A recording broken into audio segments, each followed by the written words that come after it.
Welcome to the deep dive. We've gone through the articles and notes you sent us about the constant motion in the trucking world, and today we're aiming to cut through the noise, really get straight to the insights that matter for your business, for your life on the road, because let's be honest, it's not just the wheels turning out there, is it? Not at all. We're seeing these huge shifts, cutting edge tech, regulations changing all the time, Mm-hmm. and those economic pressures that really squeeze your bottom line. Exactly. And today, we're really diving deep into some, well, critical developments shaping things right now. Mm-hmm. The idea is to connect these stories directly to you, show you how they impact your daily grind, maybe give a clearer view of the challenges and opportunities ahead. Right. We want you to feel informed, feel respected, supported in this dynamic landscape. So we'll explore new tech like AI, stepping in to fight things like cargo fires and theft. We'll look at the economic squeeze, forcing companies out in places like California, and even touch on legislative efforts, things trying to protect drivers from those massive, crippling lawsuits. It's about giving you the full picture. From all angles, that's the goal. Present these complex topics in an engaging way. Explore the different viewpoints, connect the dots for you. We want to highlight not just the hurdles, but maybe the paths forward too. Oh. How you can take control in an industry that, well, it never stops changing. Okay, so let's jump in. We talk about constant change, but what if the tech driving some of that change could also maybe help with some old problems? Let's look at this AI revolution. Is it a friend or maybe a new kind of challenge? First up, AI versus cargo fires. We've all heard horror stories, right? Mhm. Mysterious fires, often from undeclared stuff, especially lithium-ion batteries. It costs millions and, critically, risks lives. Yeah, it's a huge concern across the whole supply chain. The World Shipping Council, the WSC, they've actually rolled out a machine learning AI tool to try and tackle this system. It scans shipping bookings in real time. Think of it like a digital bloodhound, spotting red flags, Red flags like what, exactly? like uh, weird booking behavior, certain word patterns in the declarations, maybe a sender with a risky history, things that signal hazardous freight before it gets loaded. Okay, now here's where it gets interesting for you, the driver. This tech isn't just staying on ships, is it? No, inevitably it's coming to freight, landside too. So what could that mean? Maybe more inspection delays, ports, rail yards, warehouse docks? That's the potential downside. It could translate to longer wait times and, frustratingly, more unpaid detention hours if you're not careful about billing. So safety's good, but it might cost you time. And that's where you get the different perspectives, right? Shippers, carriers, they generally like it. Reduces liability, maybe lowers insurance costs. But drivers, it's often mixed feelings. I mean, safety is great. No one wants a burning trailer. Of course not. But there's also this unease, another system watching, adding to the scrutiny. And privacy advocates, they definitely raise concerns about data scraping, potential false flags hitting loads, livelihoods. A complex trade-off then. But AI isn't just fighting fires, it's also targeting cargo thieves. Yeah. That's a huge issue, right? Truck stops, docks. Absolutely. And companies like Werner Enterprises, Yeah. they're actively using AI to fight back. They're using several strategies.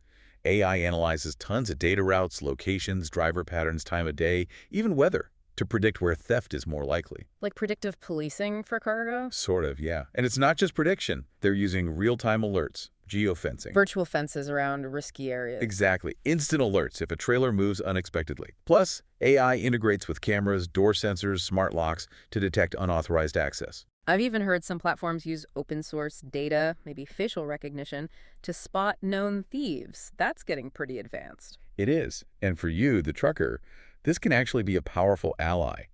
Think about it. It can help prove where you were, protect your reputation if something goes missing. That's huge. Yeah, that is a big deal. For fleets, maybe lower insurance. And importantly, it could improve driver safety by routing you away from known hotspots. And this isn't just for the mega carriers. Owner-operators can access these tools too, affordable tracking and AI. Okay, so real benefits there. But how are drivers reacting? Is everyone okay with this level of monitoring? Well, you hit it. It's definitely varied. Fleet execs, like at Werner, they report big drops in theft attempts, like over 30% sometimes. That's great for their numbers. Sure. But for individual drivers, more nuanced. Some definitely find peace of mind, their load's protected. Others worry. Is it too much monitoring? Could they get flagged for just taking a legal break in an area the AI thinks is high risk? Right, the false positive problem. And privacy advocates keep raising those surveillance concerns. So the common thread here, for both fire prevention and theft prevention, AI offers real safety and security gains. Yes. But it comes with new layers of scrutiny, of monitoring. The insight seems to be that AI isn't just a tool, it's this new frontier. It demands a trade-off. Drivers might increasingly have to accept some digital oversight for more safety. Understanding that balance where the lines are, that's the real challenge ahead. Well said. A powerful point. Okay, let's shift gears now. Let's navigate some of the bigger industry headwinds and maybe some opportunities. Starting with the situation making headlines, the California exodus. We're seeing firms like TGS Transportation was one example shutting down, facing what people are calling a perfect storm of challenges. A perfect storm. Okay, let's break that down. What are the main drivers here? What are fleet owners pointing to? It's a really tough mix. They're dealing with super low freight rates, the highest fuel prices anywhere in the U.S., plus skyrocketing insurance and labor costs. Labor costs meaning managing payroll versus 1099 issues. Exactly, that complexity. And then layered on top, you have this strict California Air Resources Board, CARB, emissions laws. They're forcing older trucks off the road, demanding really expensive upgrades or replacements. And this isn't just hitting small outfits. No, even established long-running companies are being forced to close. It's pretty brutal. So for you, the driver, what does this actually mean on the ground? Well, for company drivers, sometimes it's being caught completely off guard. Sudden closure, job gone. For owner-operators, it's a stark set of choices. Try to comply, which costs a fortune, move your whole operation out of California, or, sadly for some, just leave trucking entirely. It ripples through everything. And the viewpoints on this are miles apart, aren't they? Oh, completely. Fleet owners blame regulations, the high costs. Regulators talk about climate goals, worker protection, saying the industry just needs to adapt. To others. Well, environmental groups, some labor advocates, they might see the shutdowns as progress towards their goals. But sometimes that overlooks the huge ripple effect on supply chains and, critically, on the livelihoods of so many drivers. It feels like more than just a California issue, though. Many see it exactly that way, like a warning shot for the whole industry. What happens in California often doesn't stay in California regulation-wise. Right. A potential bellwether. Okay, but amidst these challenges, there are always pockets of opportunity, right? Let's talk Reefer. That market seems surprisingly stable. A cold opportunity, maybe?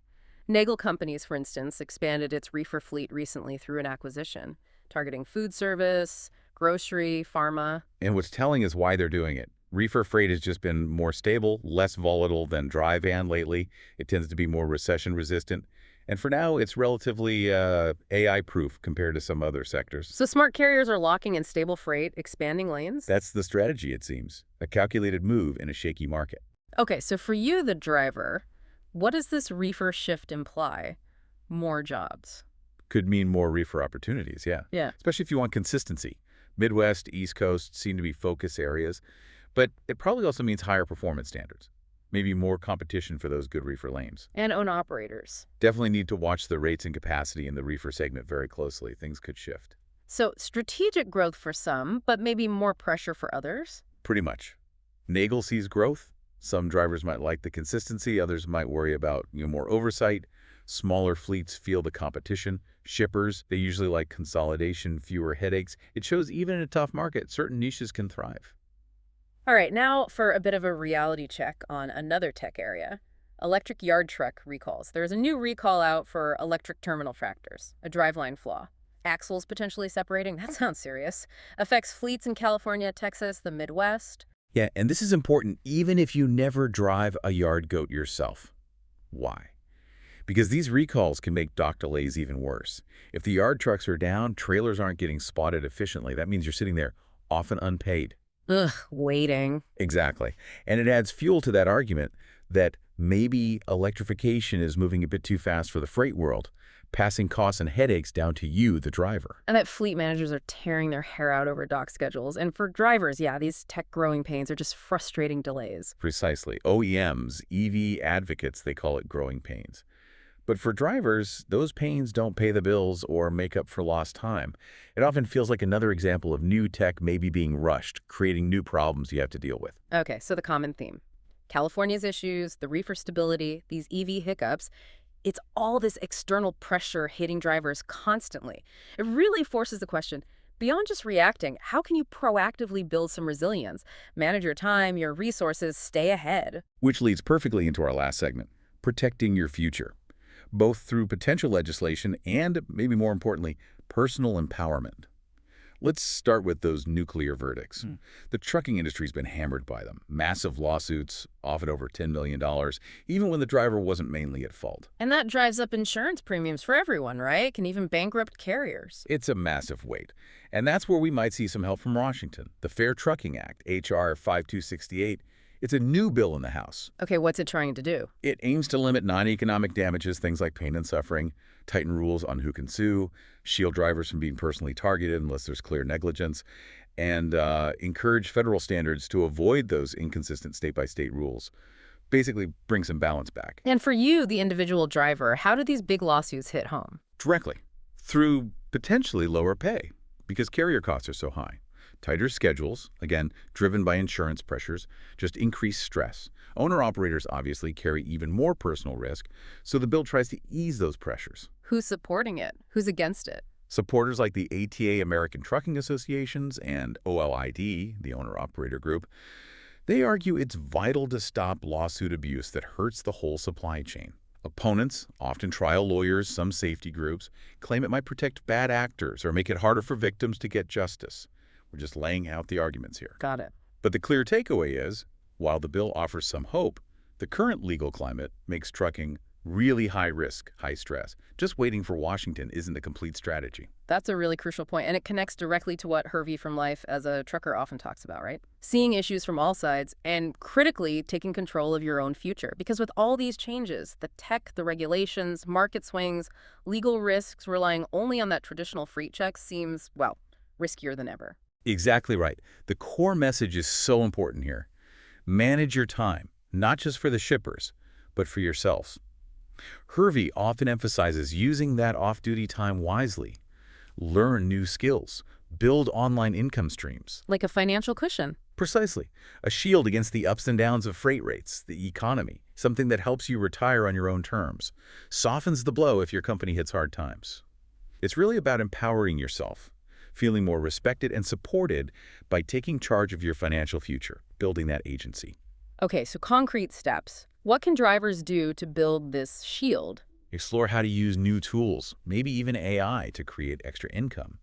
Look into building an exit plan, even if it's years away, or side hustles that generate money online consistently. It's about proactive preparation, not just reacting when things get tough. Makes sense. So we've really covered a lot today. AI changing safety and security. The tough economic scene in California. The stability, surprisingly, in the reefer market. Those EV bumps in the road. And legislative efforts like the Fair Trucking Act trying to offer some protection. And what really ties it all together is just the sheer pace of change in trucking now. It's incredibly dynamic, sometimes unpredictable. You have to be adaptable. Absolutely. More than ever, you really are in the driver's seat of your own career path. It's about taking those proactive steps, positioning yourself for stability, for success. Think about how you can use new skills, maybe even AI like we discussed, to build financial resilience outside of just hauling freight. Don't wait for the industry to dictate your next move. Start thinking about your plan today. Yeah. And you can find resources, guidance on making money off duty, building an exit strategy, learning about AI tools for income, over at retirefromtrucking.com. And for more of that real-world trucking knowledge and support, check out LifeAsATrucker.com. Okay, so final thought to leave you with. In this world where tech and rules are constantly reshaping the road ahead, what's one new skill or maybe one new income stream that you will explore this week? Something to make sure you're not just surviving, but actually thriving and feeling truly respected in this industry on your own terms.